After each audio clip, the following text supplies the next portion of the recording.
Hello everyone, नमस्कार। कैसे हैं आप लोग?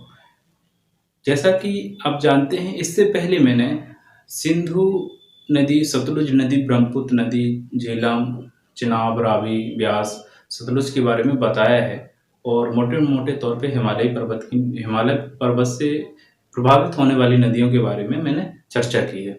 अब उनके विस्तार के बारे में चर्चा करेंगे। आज हम इसी से संबंधित एक टॉपिक, आगे वाला टॉपिक है सिंधु नदी तंत्र। सिंधु नदी तंत्र को देखेंगे, ब्रह्मपुत्र नदी तंत्र को देखेंगे, गंगा नदी तंत्र को भी देखेंगे। तो यहाँ से महत्वपूर्ण प्रश्न बनने की हर कॉम्पिटिटिव एग्जाम में 1 से 2 क्वेश्चन आते हैं, जिस 2 से 4 नंबर बनने की संभावना रहती है।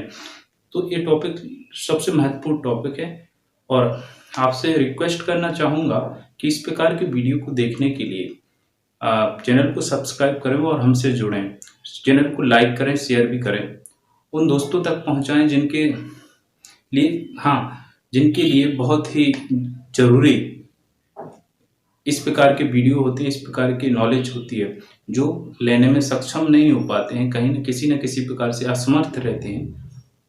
फाइनेंशियल प्रॉब्लम के कारण घर से बाहर भी नहीं जा पाते हैं या किसी और प्रॉब्लम के कारण, तो उन तक पहुँचाइए। आपको भी ज़रूरत है तो आप भी लाइक एंड शेयर करें, अपने फ्रेंडों को भी हमसे जोड़ें, ओके?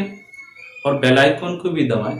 क्यों दबाएँ? क्योंकि जिस प्रकार के हम वीडियो यहाँ पे अपलोड करेंगे, उनकी आप तक नोटिफिकेशन के रूप में जानकारी मिलेगी। ओके, तो तैयार, स्टार्ट करते हैं सिंधु नदी तंत्र। ओके, तो सिंधु नदी तंत्र स्टार्ट करेंगे तो सबसे पहले मैप बनाता हूँ इंडिया का।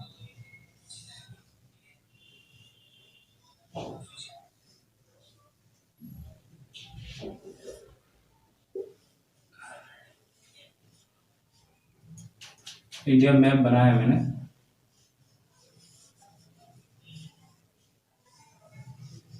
इस प्रकार से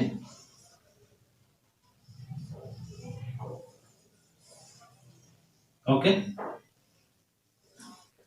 तो क्या है कि मैप के द्वारा पढ़ने से बहुत ही बड़ा फायदा होता है, हमारे माइंड में सेट हो जाती है, इमेजिन भी हो जाती है। हमें इमेजिन करके पढ़ना चाहिए किसी भी चीज़ को, और वो माइंड में प्रॉपर तरीके से सेट हो जाता है कहाँ से क्या है। हर सब्जेक्ट को हम मैप के द्वारा पढ़ सकते हैं, ऐसा नहीं ज्योग्राफी को ही, history, politics, economics, English, math, कहीं पे किसी को एक रिविजन के तौर पे पढ़ सकते हैं यदि आपके पास उसकी कला है तो। ठीक है, तो आज हम बात करेंगे, यहाँ पे लिखता हूं मैं,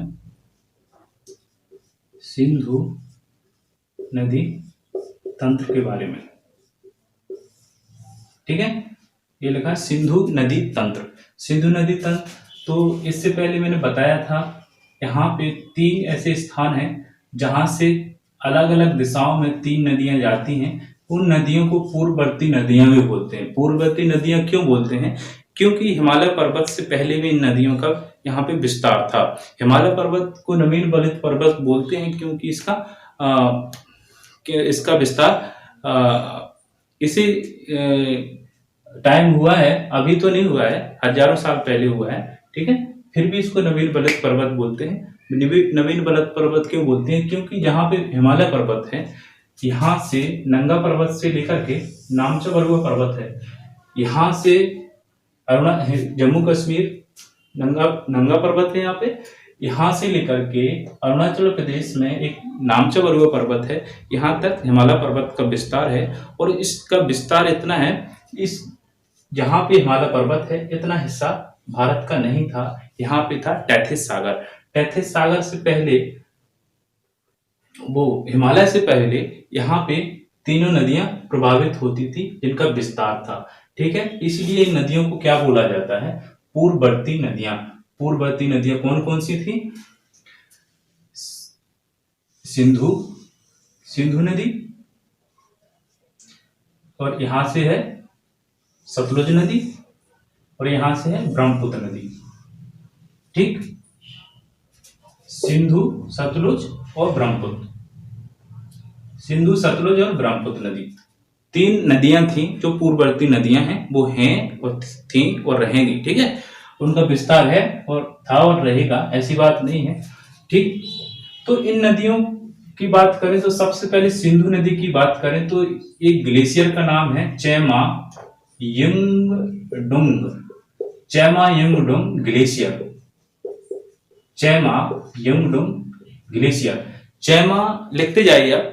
सिंधु नदी कहां से निकलती है? तिब्बत में मानसरोवर के पास चेमा यंगडुंग ग्लेशियर है। इस ग्लेशियर से सिंधु नदी निकलती है और उत्तर पश्चिम की ओर इसका विस्तार है। उत्तर पश्चिम की ओर प्रभावित होते हुए लद्दाख और जास्कर, ये लद्दाख है और ये जास्कर है। लद्दाख और जास्कर श्रेणियों के बीच से सिंधु नदी प्रभावित होती है और सिंधु नदी के दाएं तट पे लेह बसा हुआ है, जो जम्मू कश्मीर का प्रमुख, अब तो क्या है कि अलग हो गया जम्मू कश्मीर, दो केंद्र शासित प्रदेश, एक हो गया कौन? लद्दाख, और एक हो गया जम्मू एंड कश्मीर। ठीक है, तो ये लेह शहर है जो जब इसके सिंधु नदी के कहां बसा हुआ है? दाहिने साइड बसा हुआ है। ठीक है, और यहां से जैसे ही आती है तो यहां पे जम्मू कश्मीर में गिलगित है, गिलगित है। गिलगित से सिंधु नदी दक्षिणायन हो जाती है, यानी दक्षिण की ओर प्रभावित होने लगती है और गिलगित में ये सिंधु नदी सिंधु गार्ज बनाती है। सिंधु गार्ज बनाती है, गार्ज बनाती है। क्या बनाती है? गार्ज बनाती है। ठीक है, अब गार्ज क्या होता है बताना चाहूंगा मैं। गार्ज क्या होता है? गार्ज वो होता है, मैंने बताया है कि ये नदियां क्या थी? पूर्ववर्ती नदियां थी, हिमालय पर्वत से पहले भी ये प्रभावित हो रही थी और इनका विस्तार था। ठीक है, तो गार्ज क्या होता है कि जैसे ही हिमालय पर्वत का विकास हुआ तो सिंधु नदी ये प्रभावित हो रही है। देखो, ये बह रही है सिंधु नदी यहां से और ये हो रहा है हिमालय पर्वत का विकास। ठीक है, अब इनके बीच से सिंधु नदी बह रही है तो पहाड़ों के होने के कारण नदी किनारों को तो काट रही है, लेकिन किनारों के साथ साथ किनारों की अपेक्षा अपने निचले स्तर को ज्यादा काटती है। तो इनका नदियों का पहाड़ों के बीच में उनका जो निचला हिस्सा है वो ज्यादा गहरा होता है। तो क्यों होता है? क्योंकि निचले हिस्से को ज्यादा काटती है, तो ये यहाँ पे बहुत ही गहरी नदियां हो जाती है इस प्रकार से। तो इसी प्रकार से सिंधु नदी भी एक प्रकार से इस आकृति बनाती है। ऐसी दो पर्वतों के बीच में किसी भी प्रकार की नदियों द्वारा बनाई गई वो आकृति जिसमें उनकी गहराई ज्यादा होती है और उनके पर्वतों के बीच की डिस्टेंस संकरी होती है। इस प्रकार की आकृति को क्या बोलते हैं? गार्ज बोलते हैं। तो इस प्रकार इसका विस्तार हुआ पर्वत का ऐसा, और बीच से सिंधु नदी ने अपनी आकृति गहराई के रूप में बनाई, तो इसको बोलते हैं क्या? गार्ज। समझ में आया होगा? ठीक है, गार्ज इसको बोलते हैं। तो एक गार्ज यहाँ पे बनाती है। प्रश्न बनता है कि सिंधु गार्ज कहाँ पे बनाती है? तो सिंधु नदी जम्मू कश्मीर में गिलगित के समीप सिंधु गार्ज बनाती है। प्रश्न बनता है। ठीक है, एक अरब सागर में यहां पे मिल जाती है आकर के। अरब सागर में आकर के मिल जाती है। अब यहां पे सिंधु नदी की बात हो जाती है। यहां से राकसताल है। राकसताल का पानी मलिन है। मलिन का मतलब होता है मैला। मैला मीन्स ब्लैक है। ठीक है, तो ये राकसताल या राक्षस ताल, इसको राक्षस ताल भी बोलते हैं। राक्षस ताल तो बोला जाता है कि सतलुज नदी कहां से निकलती है? तो तिब्बत में मानसरोवर के पास एक राकसताल या राक्षस ताल है जहां से सतलुज नदी निकलती है। सतलुज नदी जैसे ही निकलती है तो यहाँ हिमाचल में प्रवेश करती है। सिपकीला दर्रा है यहाँ पे, सिपकीला दर्रा से होते हुए निकलती है। सिपकीला दर्रा, तो सिपकीला दर्रा के पास यहां पे सिपकीला गार्ज का निर्माण करती है। सिपकीला गार्ज का निर्माण कौन करती है? सतलुज नदी। तो इसने भी ये गार्ज बना दिया। गार्ज का मतलब समझ ही गए होंगे आप लोग कि गार्ज होता क्या है। ओके, तो ये गार्ज कौन बनाती है? सिपकीला गार्ज बनाती है सतलुज नदी, और सिंधु गार्ज बनाती है सिंधु नदी, जो बनाती है गिलगित के समीप जम्मू कश्मीर में, और वहां से अपनी दिशा को दक्षिणायन कर देती है, दक्षिण दिशा में कर देती है, और पाकिस्तान में होते हुए ये अरब सागर में मिल जाती है सिंधु नदी। और सतलुज नदी सिपकीला दर्रा से होते हुए सिपकीला गार्ज बनाती है और हिमाचल प्रदेश, सिपकीला दर्रा कहाँ पे है? सिपकीला दर्रा है हिमाचल प्रदेश में, लिखते जाइए। सिपकीला दर्रा कहाँ है? सिपकीला दर्रा है हिमाचल प्रदेश में। और सिपकीला गार्ज बनाते हुए हिमाचल प्रदेश और पंजाब होते हुए पाकिस्तान में चली जाती है और सिंधु नदी से मिल जाती है। दो राज्यों से सतलुज नदी प्रभावित होती है, कौन कौन से? हिमाचल प्रदेश और पंजाब से। इसके बाद सिंधु नदी जम्मू कश्मीर से ओनली प्रभावित होती है, ठीक है, प्रवाहित होती है, प्रभावित नहीं, प्रवाहित यानी बहती है, ठीक। तो ये पंजाब से और हिमाचल से और ये जम्मू कश्मीर से। सिपकीला गार्ज बनाती है सतलुज नदी और सिंधु गार्ज बनाती है कौन सी नदी? सिंधु नदी। और सतलुज नदी कहाँ मिल जाती है? सिंधु नदी में मिल जाती है। अब इसके बाद बात करें, यहाँ पे शेषनाग झील है, शेषनाग झील, शेषनाग झील जम्मू कश्मीर में शेषनाग झील है। शेषनाग झील से निकलती है झेलम नदी, झेलम लिख सकते हो, झेलम नदी, झेलम नदी निकलती है शेषनाग झील से और झेलम नदी के किनारे श्रीनगर बसा हुआ है, झेलम नदी के किनारे श्रीनगर बसा हुआ है, ठीक है। और ये पाकिस्तान और भारत के बॉर्डर के साथ बहती है, ठीक है, पाकिस्तान और भारत के बॉर्डर के साथ कौन बहती है? झेलम नदी, ठीक। और ये कहां से निकलती है? शेषनाग झील जम्मू कश्मीर से निकलती है, ठीक। अब इसके बाद बात करें, ये सिंधु नदी तंत्र है। सिंधु नदी तंत्र का मतलब क्या होता है? सिंधु नदी से जितनी भी नदियां जुड़ी हुई हैं उनके बारे में बात करेंगे, कहां से निकलती है, क्या इनकी इफेक्ट है, किस प्रकार से इनका उपयोग है, ठीक है। तो इनके बारे में आज चर्चा कर रहे हैं, ठीक। इसके बाद चिनाब नदी, चिनाब नदी है जो चिनाब नदी निकलती है बारालाचाला दर्रा से, बारालाचाला दर्रा, बारालाचा लिख सकते हैं आप। बारालाचाला दर्रा से कौन निकलती है? चिनाब नदी, चिनाब निकलती है बारालाचाला दर्रा से, ठीक है। चिनाब नदी निकलती है बारालाचाला दर्रा, जहां कहां पे? हिमाचल प्रदेश में। हिमाचल प्रदेश में कौन है? हिमाचल प्रदेश में है बारालाचाला दर्रा, जहां से निकलती है कौन सी? चिनाब नदी। चिनाब नदी बारालाचाला दर्रा हिमाचल प्रदेश से निकलती है और झेलम नदी शेषनाग झील जम्मू कश्मीर से निकलती है, जो कि श्रीनगर इसी के किनारे बसा हुआ है। और चिनाब नदी बारालाचाला दर्रा हिमाचल प्रदेश। अब इसके बाद बात करें रावी नदी, रावी नदी कहां से निकलती है? रोहतांग दर्रा हिमाचल प्रदेश, रावी नदी रोहतांग दर्रा हिमाचल प्रदेश, लिखते जाइए आप। तो रावी नदी कहां से निकलती है? रोहतांग दर्रा हिमाचल प्रदेश। इसके बाद ब्यास नदी, ब्यास नदी, ब्यास नदी कहां से निकलती है? ब्यास नदी निकलती है रोहतांग दर्रे के पास ब्यास कुंड से, जो कि हिमाचल प्रदेश में है। तो हिमाचल प्रदेश से कितनी नदी निकलती है? हिमाचल प्रदेश से 3 नदी निकलती हैं, चिनाब, रावी, ब्यास, चिनाब, रावी, ब्यास। क्रम को इसको याद कर सकते, इसका क्रम क्या है? ऊपर से चलते झेलम, झेलम, चिनाब, रावी, ब्यास, ठीक है, चिनाब, रावी, सॉरी झेलम, चिनाब, रावी, ब्यास। ऊपर से, बिल्कुल ऊपर से बात करें, सिंधु, झेलम, चिनाब, रावी, ब्यास और सतलुज, 6 नदियां हैं, ठीक है। ये अब यहाँ पे इनकी बात कर देते हैं, यहाँ पे लिख देता हूं मैं। सिंधु नदी कहां से निकलती है? चेमा